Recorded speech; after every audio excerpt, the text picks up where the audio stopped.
Here's another question. What is the significance and benefit of chanting the names of Mother and the 1,008 names of the Divine Mother? Is this for tapas? Why does Mother ask her children to do them? I am a householder with a demanding job and feel guilty that I don't have time to do these practices, or should they be my sadhana instead of mantra japa? So, as many of you may be aware of, there's a book now, just made available last week. It's the 1,000 Names of the Divine Mother, which is the names plus a commentary on the names. And in that book there's an introduction written by one of the brahmacharis at the ashram. And he says some very interesting things, and he quotes Mother also about the 1,000 names. And I would like to read you just a little bit of it. Mother, who has listened to the sorrows of millions of people and has dedicated her life to the Mother, has listened to the sorrows of millions of people and has dedicated her life to the alleviation of their pain. As a result of her untiring efforts, Sahasranam Archana, that's the repeating the 1,000 names, and chanting have become widespread even among the general public. The big Sahasranam Yajnas, the sacrifices that she organizes regularly, are a proof of the wish to strengthen this that is cherished by Mother, whose only desire is the happiness of the world. So this is one thing that Mother's doing all over the world, particularly in India, is this chanting of the 1,000 names in unison, in big groups, thousands of people chanting it sometimes 5 times a day. And if you ask those people who have attended that, it gives a tremendous effect. You really feel some divine presence. Amma says this about the importance of the worship of the Mother of the Universe and the Lalita Sahasranam Archana at the present time. In the present age, the instincts of the heart and the motherly instinct have been lost from people. Motherhood is the symbol of love, compassion, forbearance, patience. Feminine qualities like compassion and love should become stronger in men, and masculine qualities like steadiness and courage should grow in women. Rapid progress will then become possible in both worldly and spiritual life.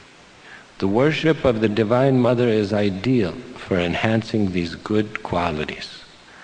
Worship using Lalita Sahasranam is of utmost value for the prosperity of the family and for peace in the world. There will never be shortage of food or clothing in the home where Lalita Sahasranam is chanted. In olden days, gurus, when giving mantras of Krishna or Vishnu to their disciples, usually instructed them to do archana with Lalita Sahasranam as well. That was so that even though the disciples were renunciates, Divine Mother would take care of them through the grace of the 1,000 names. Those were Mother's words. The best time for chanting the Sahasranam is in the morning, right after a bath. While daily practice is the best, certain special days are prescribed for those who cannot do it daily. Days like the 1st of the month, the 9th and the 14th lunar days, full moon days, Fridays, birthdays, and times of eclipse. So if you can't do it every day, at least do it on these special days of the month. Chanting the Sahasranam is a special practice that strengthens devotion and can be followed by everyone, man or woman, young or old, at any time. You may wonder how a young person could chant the 1,000 names. There's so many names. Well, there's one young boy that comes here. Since he's 6 or 7 years old, he's chanting the 1,000 names of Vishnu. He knows them by heart. When he was 7, he sat next to me and he chanted the whole thing without looking at a book. Took him about 45 minutes. So it's possible. Children can do it if the parents encourage them enough It is desirable to set apart a fixed time for daily chanting. If that time is missed, it's important to maintain the daily observance by doing it as soon as possible afterwards.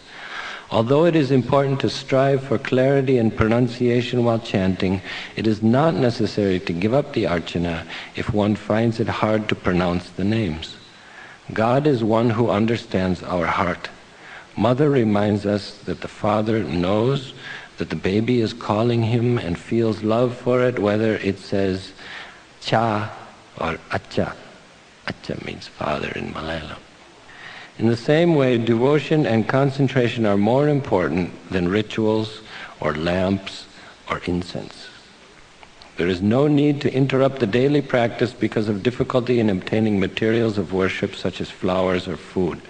All such materials are only props for concentration or symbols of surrender. Purity of heart and one-pointedness of mind are most important. That is why Mother says that manasa puja, mental puja, is the most exalted form of worship. So what is manasa puja? You might have heard Mother before Devi Bhava. I don't know if she still does that here, but she describes how we should worship the Divine Mother in our mind, and then she describes what the form is like, and then you give her bath, and you put flowers and this thing and that thing. So in your mind, you worship. That takes a lot of concentration. And it's very difficult to do for many people, and that's why the external worship is recommended, so that you develop that concentration, and then you shouldn't stop there, you should go to the inner worship, which is the manasa puja.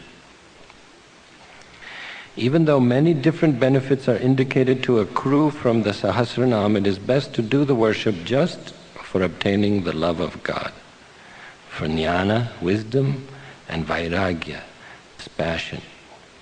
Worship with no desire for results will actually bring an end to the struggles arising from karma and result in all desirable benefits.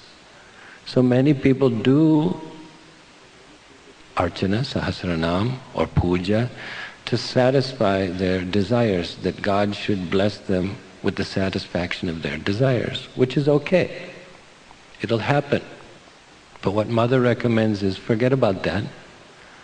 When you're doing puja or archana, do it for chitta suddhi, means purity of mind. If you have a pure mind, that means that bhakti, jnana, vairagya, devotion, wisdom and dispassion will dawn in your mind, and that'll be the end of all suffering. Then you'll be in the ocean of bliss. If you do like that, then in addition to that, your other desires will be satisfied. You'll get both things instead of just the satisfaction of your desires. You know the story of one goddess, not with a capital G, a small g. In fact, I think it's from Roman mythology. There was a goddess named Atlanta. So Mother gives the example of milk. She says that if you have the milk, then you've got everything that's in the milk. If you've got the milk, then you've got the yogurt, you've got the butter, the ghee, and the milk. But if you have only the yogurt, you're not going to get the milk. Or if you have only the butter, you don't get the milk or the yogurt. So if you have milk, you have everything. So if you get the grace of Devi, or the grace of God, then you'll have everything else also. Christ puts it a different way. If you seek the kingdom of heaven, then everything will be added to you. It's the same exact meaning. If you seek God, then everything else will be taken care of. Don't worry about it. But if you seek lesser things through God, you won't get God for a long time. The Mother of the universe, who is full of love for those who take refuge in her, will never forsake anyone coming to her with unwavering devotion.